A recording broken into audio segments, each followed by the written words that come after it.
এই কেলটু, বলতো পৃথিবীর আকৃতি কেমন?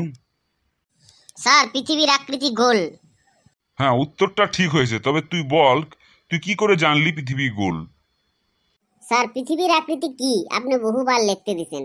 প্রথমবার আমি লিখেছিলাম 3 কোণা, আপনি দিছেন কাটে। পরের বার আমি লিখলাম 4 কোণা, তাও দিছেন আপনি কাটে। নিরুপায় হয়ে আমি লিখলাম লম্বা, আপনি তাও কাটে দিতেন।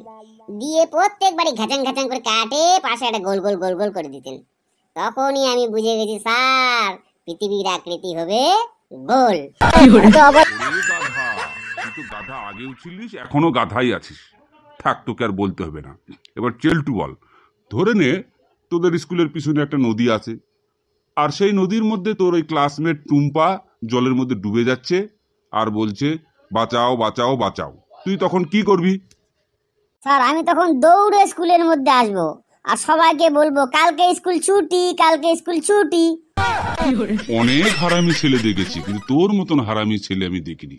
হ্যাঁ, তোকে জুতা পিটা করতে ইচ্ছা করছে। দাঁড়া, কান ধরে বেঞ্চের উপর দাঁড়া। টুম্পা, এবার তুই বল, তুই এমন একটি বাক্য বল যার মধ্যে উর্দু, হিন্দি, পাঞ্জাবি, ইংরাজি সব ভাষায় আছে। স্যার, বাক্যটা হলো ইশক দি গলি বিচ নো এন্ট্রি।